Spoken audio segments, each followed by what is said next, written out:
Thank you again.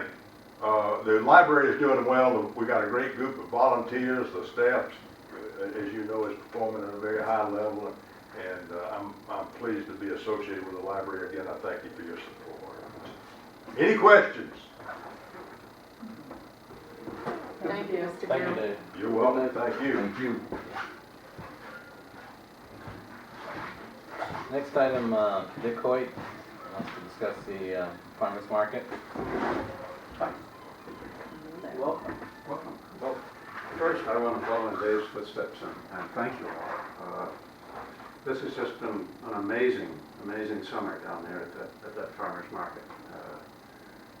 We had a little discussion group that started back in April, and all of a sudden, I had coffee down at Eugene's. I think in March somebody said it'd be a good idea to have a farmer's market in town.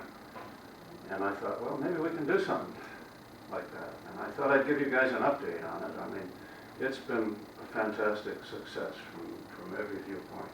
We've got a fantastic group of people working on it. They knock my socks off. Our meetings leave me feeling high. There's just optimism. And you don't hear that a lot today. And people are excited about that. We have a list of vendors ranging from Tide Mill, who sends a representative up to one vendor who comes up from Jonesboro or Jonesport, and local. We've got a family, let's see, on Maple Tree Road. She comes in whenever she can. We've got some of the hardest working people in Lubec working on that farmer's market. We do have one announcement. It's a tough announcement to make right now, but for insurance reasons, we're struggling. We just finally, oh, by the way, we're under the aegis of Transition Lubec, which means we're trying to transition in a small way against being too dependent on a carbon-based economy. Whatever the reasons are, that we're trying to move to a more local economy. We try to get Lubec more self-sufficient in growing our food. One of our goals is not so much to make money in a farmer's market, but to get Lubec producing its own food for its own folks. And that's been real important to us. That's our overall goal. We come at it from an ethical viewpoint, not just to make money.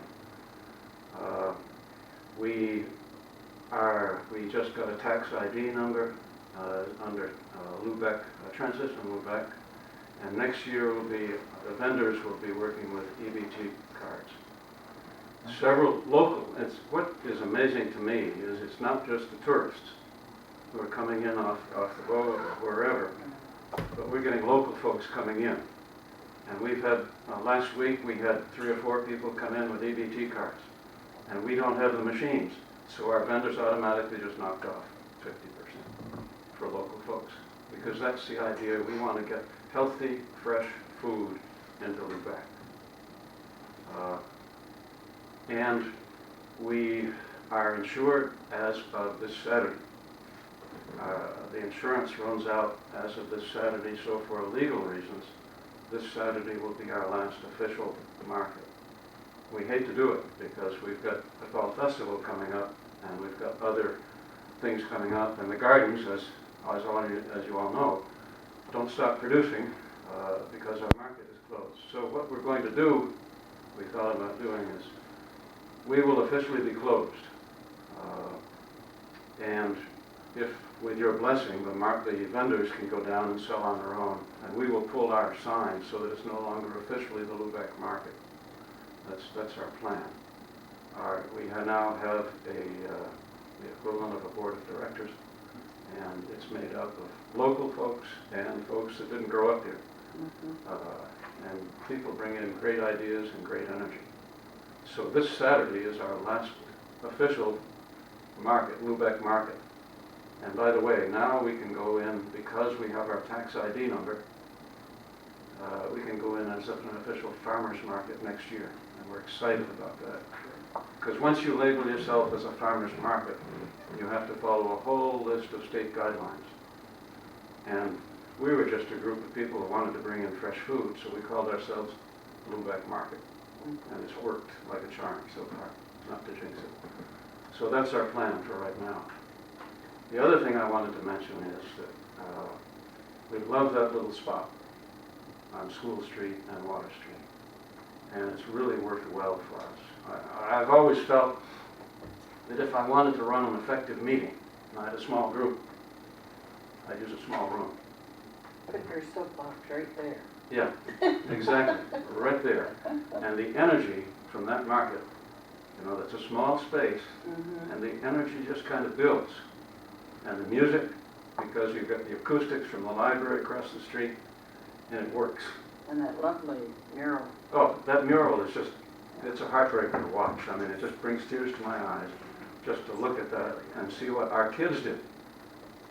And that's, so if you are so inclined, and I was a selectman in another life, and I know about taxes, and I know about income and difficulties with that lot, and I'm with you there. But if there's some way that you could see letting us lease that lot next summer, or another way, or letting us put in a bid for $1 or whatever, there's some way maybe we could keep that lot. And we just open it up for suggestion, and we've talked about using the Peacock place, and I'm afraid our energies might dissipate in a larger space. That's my fear, and the music and the acoustics. But we've got something that works. I don't want to mess with it.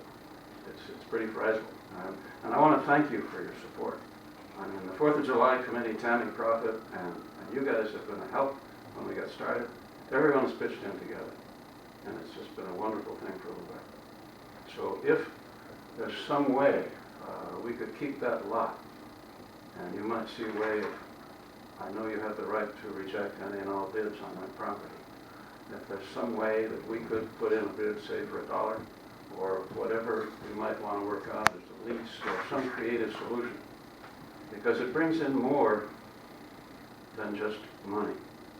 Unfortunately, we couldn't do it, bid for $1 because even though they have the ability to accept or reject, they do have to do it at a fair market price. So you couldn't take a piece of property and sell it for $1. I think the only way that it could be taken off the market and used in that way would be to go to the citizens with that. Okay. The board can talk it over and, you know, see how everybody feels about it. I do think it's a wonderful project, but I haven't talked to any of the other selectmen. But I do know the dollar scenario would not work. I know. Unfortunately. I'm aware of that. But anyway, I wanted to thank you for your support. Thank and you. Again, legally, we'll be closed as of this Saturday.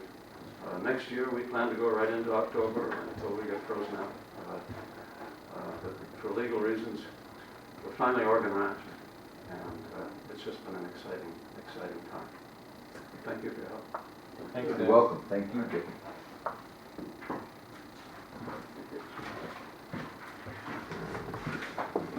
Next item is the Lost Fisherman's Memorial Group. Hi, thanks for inviting me to the meeting. The Lost Fishermen's Memorial Association, what? You can say your name. Oh, I'm Shelley Tinker, I'm sorry.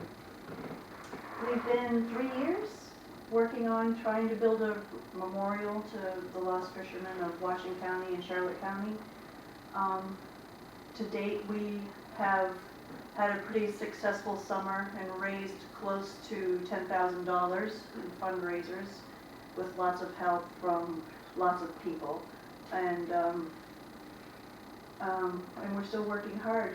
We probably can project probably 3 more years of being at it to maybe get something on that site eventually. That's great. One of the topics that we talked about at the last selectmen's meeting was that there was some concern about people out on the breakwater. And one of the items that we did to mitigate that was we put up a chain link fence. Mm-hmm. And we were kind of hoping there that, you know, between the sign and the fence that people would get the picture. And when we started talking about a more permanent solution, I know the select board wanted to discuss that with you, to make sure that we didn't put something down that would contradict what you guys were doing. Right, right. Well, at the moment, our project plans are kind of evolving. It's hard to say in 3 years from now what it's gonna look like Right. solid. The only thing we can suggest is put a gate that's not permanent there, Okay. which is not a whole lot of help. Sorry. Well, we'll try, not try, we will keep you in the picture, your association, as we go forward. We're going to try this. It seems to have helped. It's not keeping every single person off the wall, but it seems to be keeping the children off. So, we may, Yeah, I sat down there tonight for a while and people would come up to the sign and they would see it. Sometimes they ventured out there, but not all the way. right, Maybe just a little ways and came right makes back. them a little more cautious. I think it is raising awareness that it's dangerous. Good. But we were talking as a committee and we were kind of got through all that maybe, education of some sort on how dangerous that tide is at high tide might be a good thing, a plaque or something, that people could read and understand just how cold and how long you'd last in those waters and, and how easy it could happen. That's an So excellent idea. education I think would be better than trying to block people off, or a combination of both maybe. Okay, thank you. You're welcome. Thank you, Shelley. You're welcome. Keep up the good work. I think it's a disservice to block it all. People come here for the views, they go out and enjoy that, and of course, safety is an issue, but that was done without board approval at very early hours, disturbing visitors to our community, and the whole situation leaves a bad taste in my mouth. I just wanted to make that public. Well, it was done with board approval, but that particular, well, we had talked about putting something up, a Right, date, big poles and but chain. no link one was without any- specific as to what it would look like. Right, And, and what was it, was a temporary measure right, until a permanent solution could be found. I don't think there is a permanent solution. Why are we blocking it? I think the sign, and if people choose to act like idiots and fall overboard,